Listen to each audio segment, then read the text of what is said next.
Welcome back. In this section, we're going to learn about how to generalize some of these patterns and these structures to build out towards algebraic thinking. It is human to try and make sense of the world and to see how things are related. Algebraic thinking is sometimes referred to as generalized arithmetic, where learners notice patterns that hold true in algorithms and with mathematical properties, such as reason quantitatively, about such things as whether expressions are equivalent or not. Algebra must be presented in ways that emphasize its usefulness as a tool for making sense of all areas of mathematics and real-world situations. Algebra is an established content strand in kindergarten through grade 12. Although the level of sophistication changes across grade levels, one thing is clear. The algebra envisioned for grades 3 through 5, and for middle school and high school as well, is not the algebra that you and I most likely experienced. Therefore, the elementary grades become the launching pad for important algebra ideas. Let's look at the critical topics suggested by most modern standards at grades 3 through 5. So in grade 3, students determine unknowns in multiplication and division equations. They apply properties of operations like commutative, associative, and distributive. They represent problems with equations, including those with variables, and identify arithmetic patterns as they solve problems. Then in grade 4, students use symbols to represent an unknown quantity, and they generate patterns that follow a rule using both numbers and shapes that follow that rule.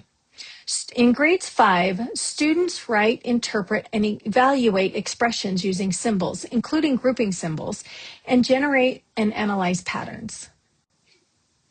These expectations illustrate the explicit infusion of algebraic thinking in the 4 operations as a way to develop students who are not only mathematically proficient in addition, subtraction, multiplication, and division with whole and rational numbers, but who are also able to experience the beginnings of algebraic thinking. Algebraic thinking involves forming generalizations from these experiences with number and computation and formalizing these ideas with the use of a meaningful symbol system. Far from being a topic with little real-world use, algebraic thinking pervades all of mathematics and is essential for making mathematics useful in daily life. Although algebra is a separate strand of the curriculum, it is also embedded in all areas of mathematics. Algebraic reasoning includes 3 major components that infuse the central notions of generalization and symbolization. First, study of structures in the number system, including those arising in arithmetic. Second, studying patterns, relations, and functions.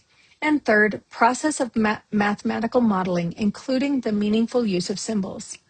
These 3 strands provide the organization for this next section. In each section, I'm going to share developmentally appropriate tasks and effective instructional activities across grades 3 through 5.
Slight shifts in how arithmetic problems are presented can open up opportunities for generalizations. For example, instead of a series of unrelated two-digit multiplication problems, consider these problems.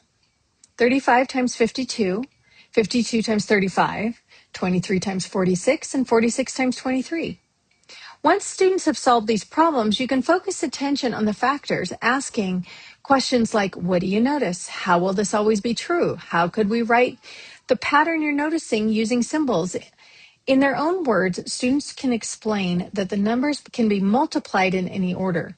Although they might not be ready, or they may be already understanding the commutative property from learning their basic facts, they may not recognize the generalizability of the property, and this interaction can help them recognize the power of this important property.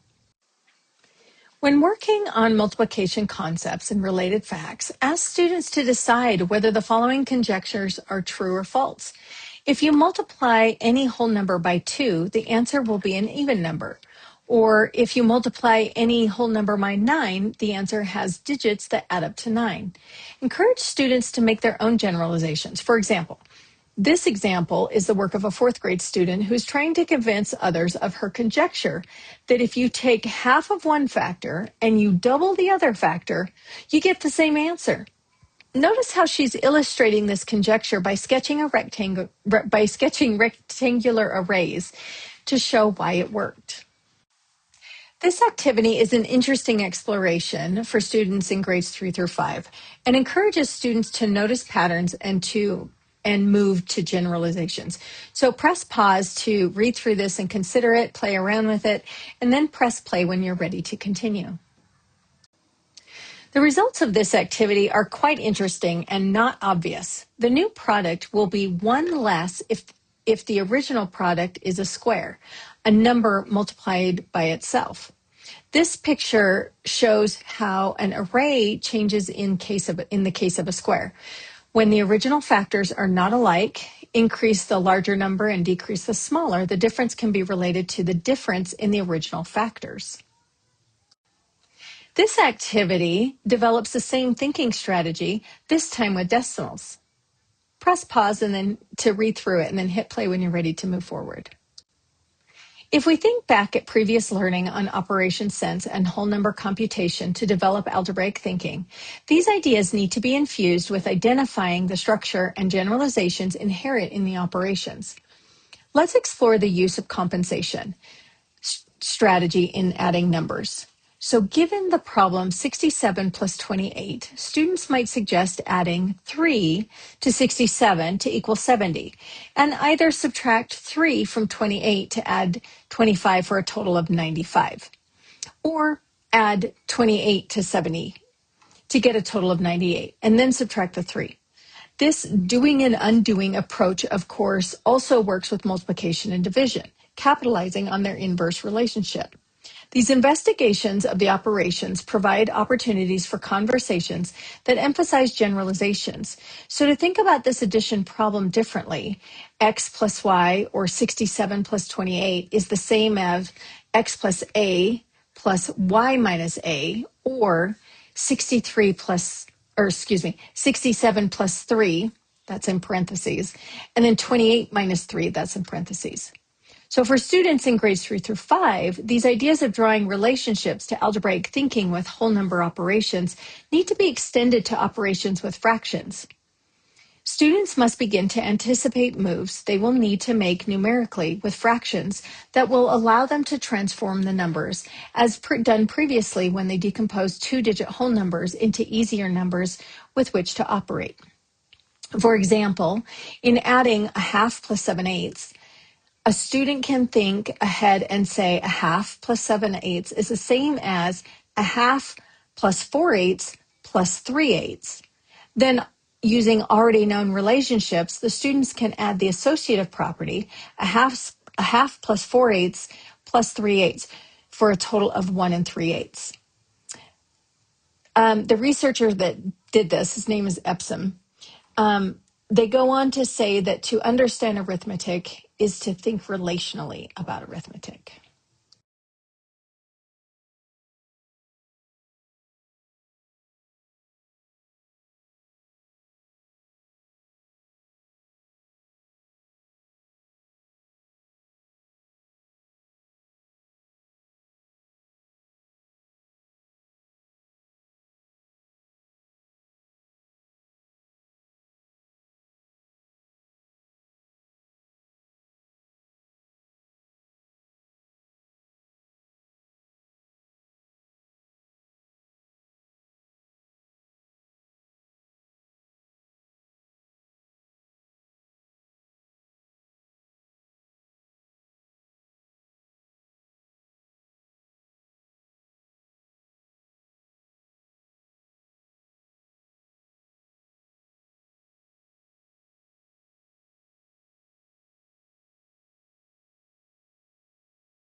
Fundamental to mental mathematics is generalizing place value concepts. Consider the sum, 49 plus 18. How would you add it in your head? Many people will try to make a multiple of 10 and think 50 plus 17, or adjust by 2 to get 47 plus 20. There are many interesting patterns in the hundreds charts that can be discovered with a focus on operations and algebraic thinking. To connect arithmetic to algebraic operations, before reading further, stop and explore why the diagonal sums described in the previous activities are the same. What questions might you ask to be sure they are noticing the relationship between the tens and the ones? Press pause to consider, and then press play when you're ready to move forward. Here are some additional tasks you might explore on a hundreds chart. With each task, notice how the first aspect is about number, and then questions focus on the generalizing, which is the algebraic thinking. These examples extend number concepts to algebraic thinking. Asking questions such as, when will this be true and why does this work, requires students to generalize and consequently strengthen the number concepts they are learning. Note that when students focus on patterns in skip counting, those identified relationships support their use of invented strategies for multiplication. In fact, the key to exploring patterns in the upper elementary curriculum is not for pattern's sake. It's to strengthen students' understanding of number relationships and properties. The more often you can ask students, did you notice a pattern, the more they are considering and making sense of the mathematics they are doing. One reason that some students are unsuccessful in algebra is that they do not have a strong understanding of the symbols they're using. Symbols represent real situations and real values, and should be seen as useful tools for solving real-life problems, including decision-making. Calculating how many boxes of cookies we need to sell to make X dollars, or how many employees do we need to finish the project on time. Looking at equivalent expressions that describe a context while encouraging generalization from a pattern is an effective way to bring meaning to numbers and symbols. This classic task, it's from Bowler and Humphreys, involves such reasoning. One method of identifying the pattern is to examine only one growth step and ask students to find a method of determining the number of elements without counting by one. See if you can find 4 or 5 different counting schemes for the border tiles problem. Can you see how the different expressions are equivalent? What questions might you pose to students in order to help them focus on the role of the equal sign in recording the equivalent expressions? Press pause to consider, and then press play when you're ready to move forward. A very common solution to the border tiles problem is to notice that there are 10 tiles across the top and also 10 tiles across the bottom, leaving 8 tiles, writing with my mouse isn't great, leaving 8 tiles on either side. This might be written as 10 plus 10 plus 8 plus 8 equals 36, or 2 times 10 plus 2 times 8. Each of these expressions can likewise be found within this example and within this model. Take a few minutes and hit pause. Where could you see 4 times 9? Where could you see 4 times 8 plus 4? More equivalent expressions are possible because students may use addition instead of multiplication. In any case, once the generalizations are created, students need to justify how the elements in the expression map to the physical representation. Another approach to this border tiles problem is to have students build a series of pools in growth steps, with each with one more on the side. So like a 3x3, a 4x4, a 5x5, and so on. Then students can find a way to count the elements of each step using an algorithm that handles the step numbers in the same manner. Students can find, for example, number sentences parallel to what they wrote for the number of tiles in an 8x8 to find a 6x6 or a 7x7 pool. Eventually, this can result in a generalized statement, for example, taking the original 2 times 10 plus 2 times 8 and generalizing it to be 2 times n plus 2 plus n2. Notice that the task that you completed involved numeric expressions, a good place to start. These expressions did not involve the two types of symbols that are perhaps the most important to understand, and unfortunately, among the least well understood by students, by many students. The first type are relational symbols, such as the equal sign and inequality signs, and variables are the second type. The sections that are coming provide strategies for helping students understand these symbols.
The equal sign is one of the most important symbols in elementary arithmetic, in algebra, and in all mathematics using numbers and operations.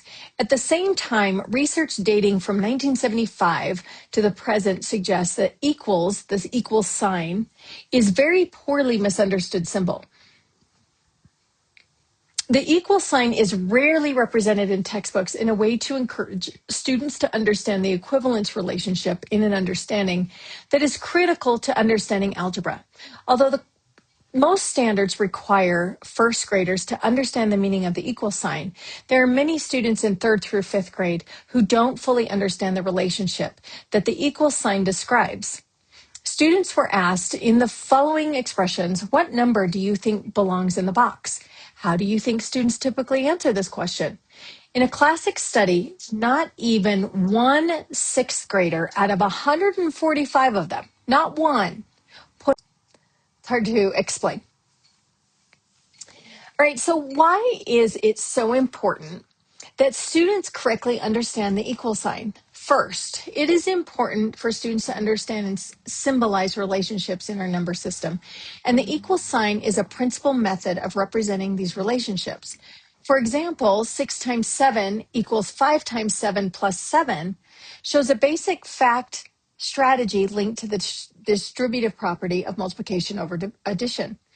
When these ideas initially developed through arithmetic are generalized and expressed symbolically, powerful relationships are available for working with other numbers in a generalized manner. Second reason is that when students fail to understand the equal sign, they typically have difficulty with algebraic expressions. The equation 5x minus 30 equals 70 requires students to see both sides of the equal sign as equivalent expressions, and it is not possible to do the left-hand side. However, if both sides are understood as being equivalent, students will see that 5x must be 30 more than 70, or 5x equals 70 plus 30. The balance scale is a concrete tool that can help students understand that if you add or subtract a value from one side, you must add or subtract a like value from the other side to keep the equation balanced. Using expressions and variables in equations and inequalities, the two-pan balance helps develop the meaning of the equal sign. A researcher named Carpenter suggests that a good starting point for helping students with understanding the meaning of the equal sign is to explore equations as either true or false, as seen in this activity. Hit pause, take a look, and then press play to continue. After students have experienced true-false sentences, introduce an open sentence, one with a box representing an unknown to be filled in, or a letter used as a variable to represent the unknown. To develop an understanding of open sentences, encourage students to look at the number sentence holistically and discuss in words what the equation represents.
Students may think about equations in three ways.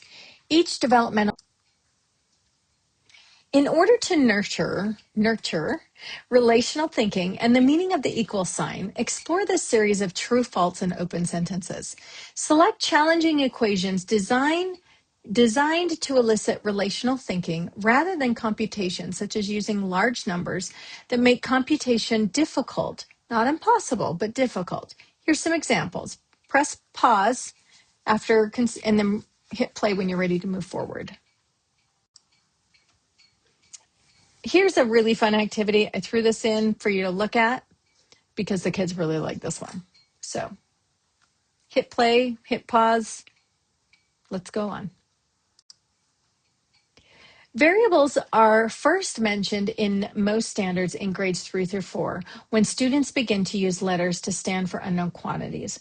Variables can be used to represent a unique but unknown quantity, to represent a quantity that varies. Unfortunately, students often think that the variable is a placeholder for one exact number and not that a variable could represent multiple, even infinite values.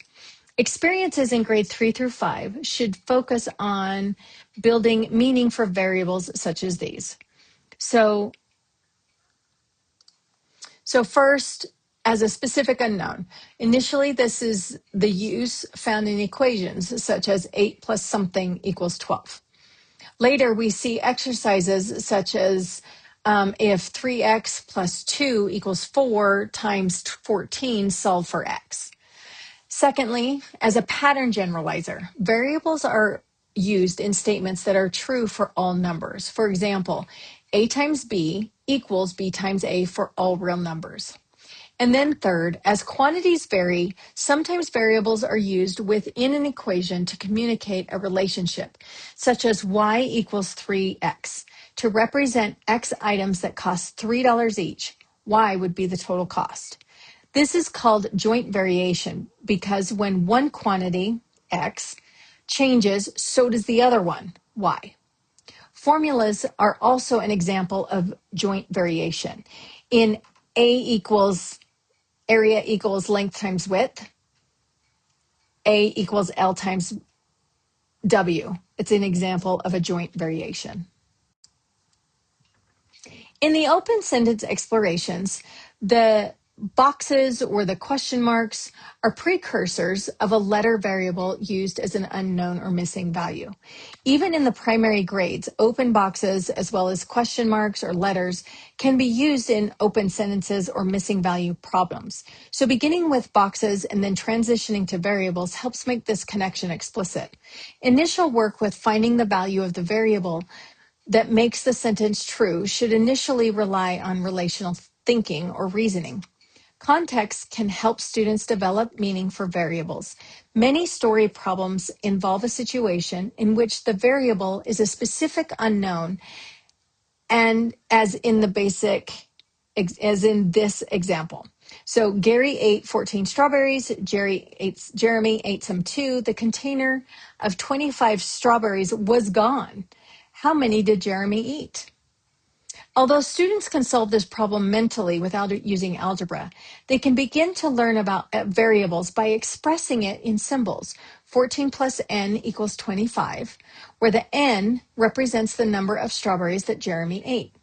These problems can grow in difficulty over time. This activity is a reasonable way for students to experience the meaning of a variable within a context. Sometimes students will write what may look like different equations. Consider this situation. Al has 3 times as many baseball cards as Mark. If Mark has 75 cards, how many does Al have? Some students may write x equals 3 times 75, while others might write x times 3 equals 75. Students can then discuss how these equations are alike and how they're different. The result will be a better understanding of the inverse relationship between multiplication and division. Other times, drawings can help represent the ideas and help support the use of variables in equations. Take a second and read through this example.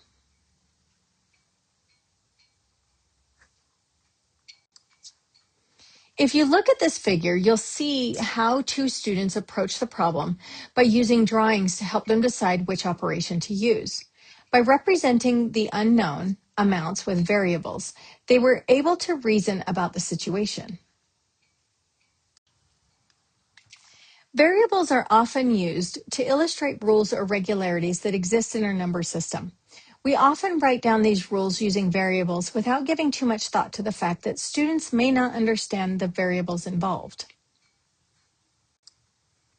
The distributive property of multiplication over addition is just one of many ideas that can be generalized using variables.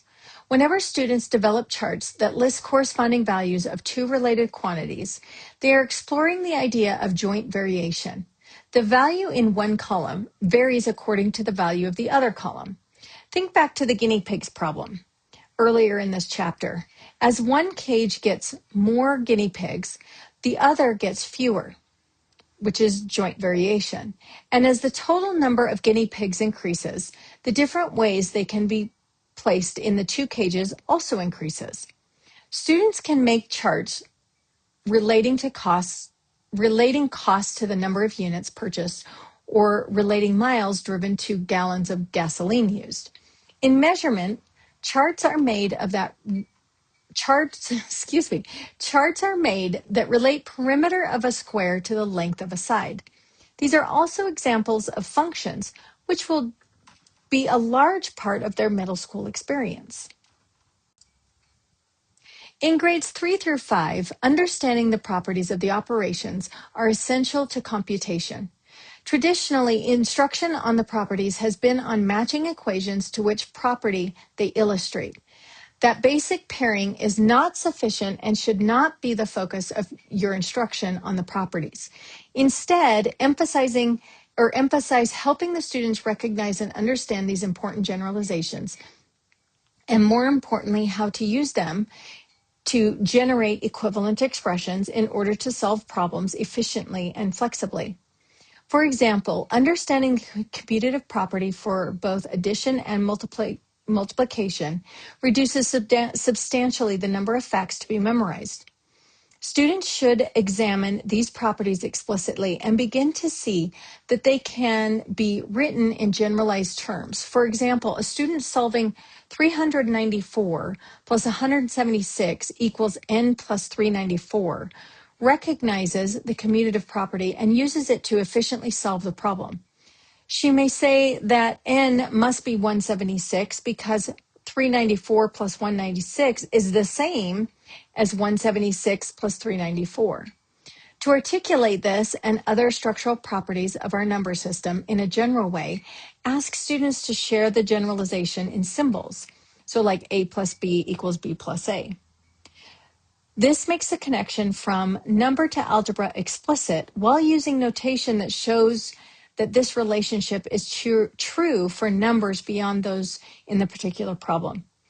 When made explicit and understood, these structures add to students' tools for computation and enrich their understanding of the number system by providing a base for higher levels of abstraction.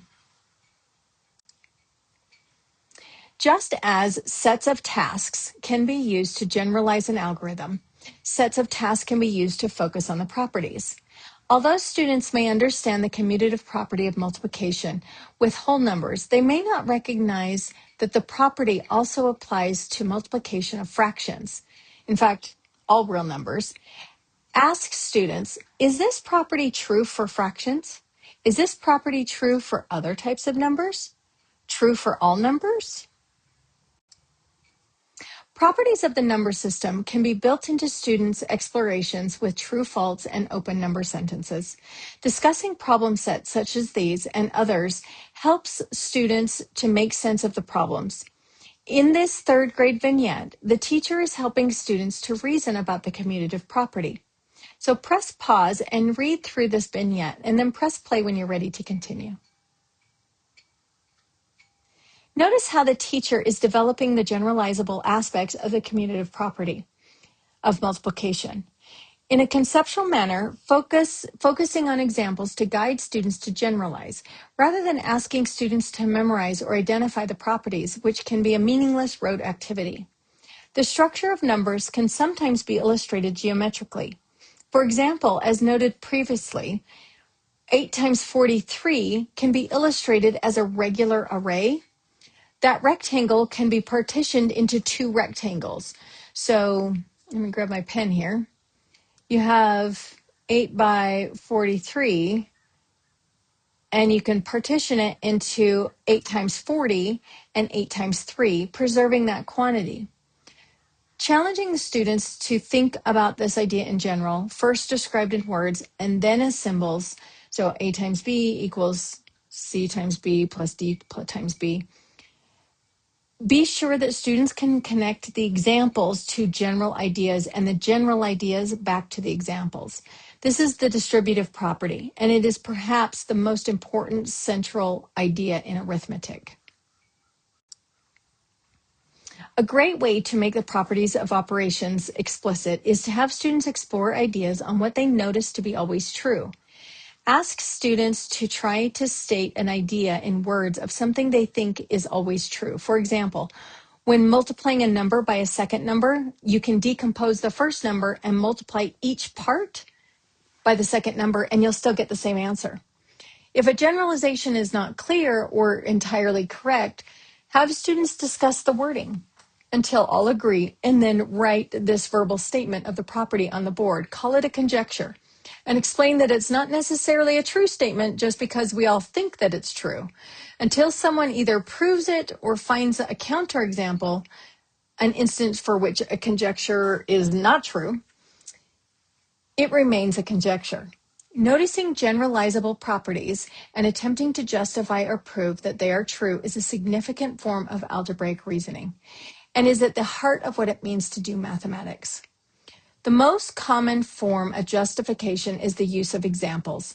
Students will try lots of specific examples in a conjecture. It works for any number you try. They might try very large numbers or very small numbers or any numbers or fractions or decimals.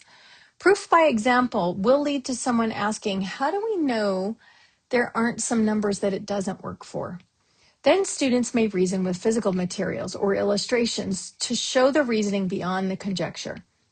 The distributive property is central to basic facts and the algorithms for operations. For example, in learning the multiplication facts, students learn derived fact strategies. So like for 6 times 8, they can split up 6 however way they like, and then multiply the parts by 8 and then put it back. So in this case, you have 8 times 5 plus 8 times 1.